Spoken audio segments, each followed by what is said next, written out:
Hello, my darlings. How are we all today? Well, I trust we all had a very good weekend. Mine was very pleasant. Didn't get up to much, but went out and done a few things.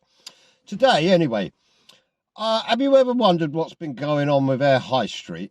Now, we all know that many of the large shops have pulled out of the high street due to the high rents, etc.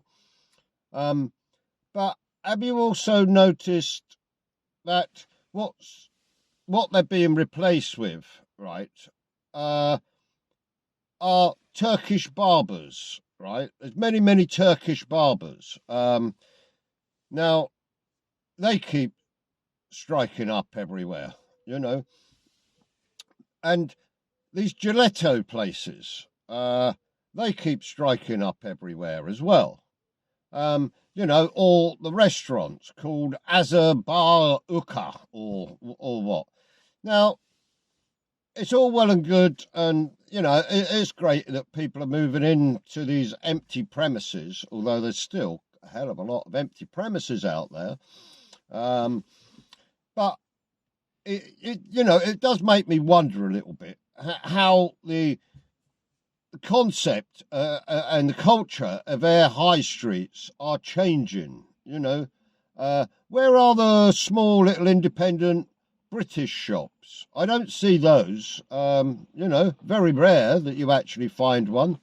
But having said that, if you want to open up another Turkish barber, right, you'll get that done okay. That's not a problem. Even if they have two side by side.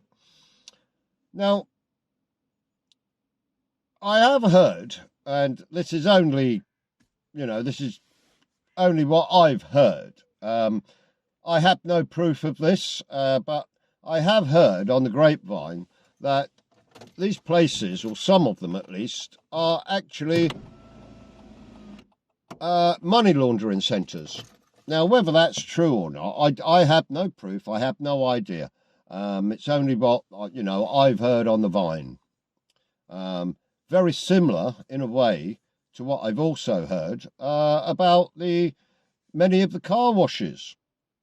Now, don't you think it's rather strange, as I do, that when you go, now I've stopped using them, but I have used them in the past. When you go to one of these car washes, normally what you get one person that actually speaks English, and the rest have no idea of English whatsoever. Now, it was my understanding that if you are a resident, right, of the UK, then you have to take an English test. Well, if you have to take an English test, doesn't that mean that you actually have to speak bloody English, right?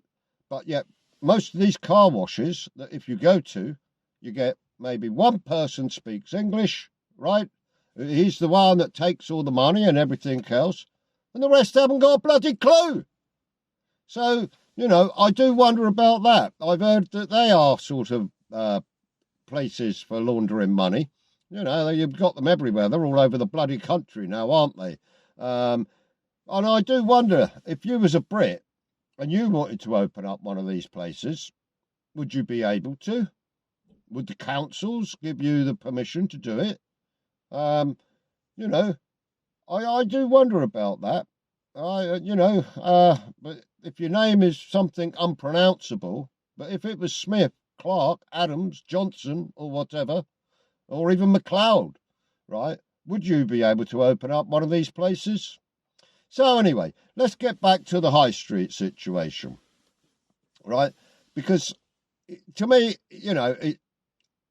it feels rather eerie to be walking down a high street and most of the shops, or a lot of the shops, right, are all from foreign bloody lands. Now, I don't know what you think, put a comment down below. Maybe I'm completely barking, but it all seems ruddy strange to me. Obviously, also, when you walk down the high street these days, it's very rare that you actually hear English spoken. Again, it comes back to my point of I thought that if you were a resident of the country, right, there of England or Britain, then you had to speak English.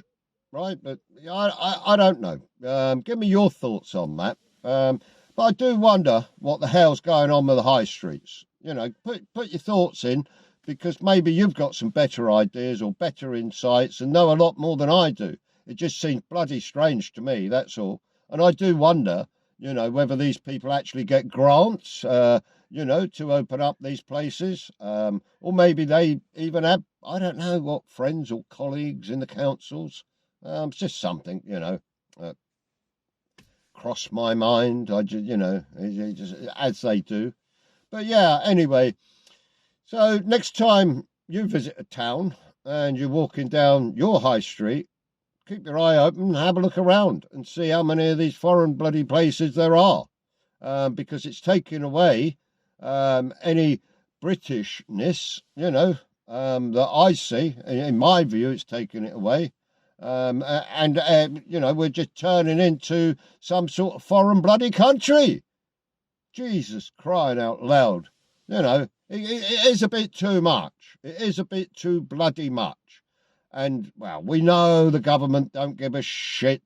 And we know, you know, that it makes no difference. We've said it before. Whether they're bloody Liberal, Democrats, or whatever they may be, Conservatives, Labour, we know that they don't give a frig. Frig, that's the word I was looking for. About us, okay? And they don't give a shit about this bloody country.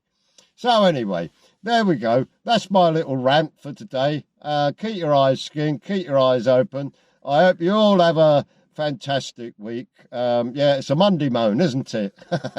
Take good care. Have a great day. All right. Bye.